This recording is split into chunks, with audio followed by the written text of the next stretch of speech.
Welcome back, everyone. Today, we have an intriguing topic to discuss: the responsibility of wealthy individuals, especially corporate leaders, to give back to society.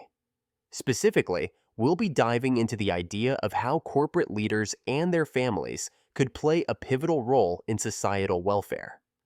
So, let's talk about the notion of the righteous law and how it could impact philanthropy. That's right, A.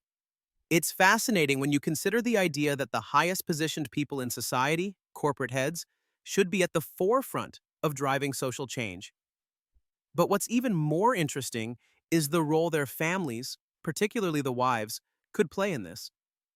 The key idea here is that they should focus on welfare enterprises, not just running businesses or spending money on luxury items. Absolutely. B. The concept emphasizes that the heads of large corporations aren't just responsible for growing their businesses, but also for shaping the nation's future. The wives, who traditionally might have been less involved, should take a leading role in organizing welfare foundations, focusing on understanding and solving societal issues. Right? And the idea is that if these corporate leaders and their families commit to such meaningful work, they'll not only earn respect from the public, but will truly be seen as pillars of society. When their efforts are directed at improving the welfare of people, they'll become revered, almost like fathers and mothers of the nation. That's a powerful metaphor, isn't it? The wives, for instance, could lead research into the struggles that society faces. What could be more rewarding than helping to solve those problems, especially when it's done through a dedicated foundation? Definitely. And let's not forget the concept of giving back. The idea of killing two birds with one stone is so relevant here. Not only does it help society, but it also makes sure that the wealth doesn't fall into the wrong hands. The money is used for something meaningful, something that can truly benefit the system. It's like a long-term investment in the future. Yeah, and the best part is that this donation process shouldn't be done anonymously. Sure, there's that age-old saying, don't let your left hand know what your right hand is doing. But in today's world, making your donation public ensures that the funds are used properly. No one can misuse it without facing consequences. That's an interesting point.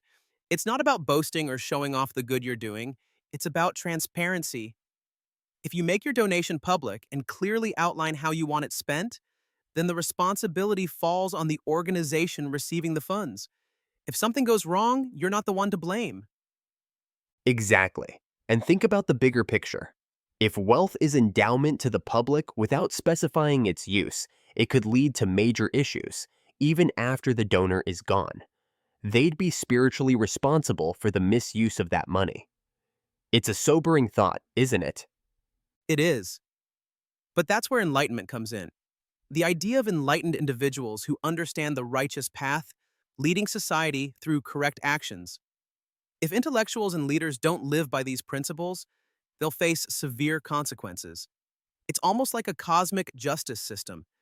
And it's a reminder that our actions today, especially for those in power, shape the future. We all have a role to play, no matter how big or small, in ensuring the right values guide our society. Corporate leaders and their families leading welfare initiatives might just be the start of something transformative.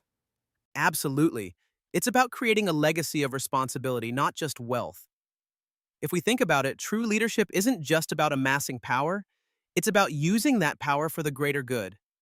A kind of leadership that even generations to come will look up to.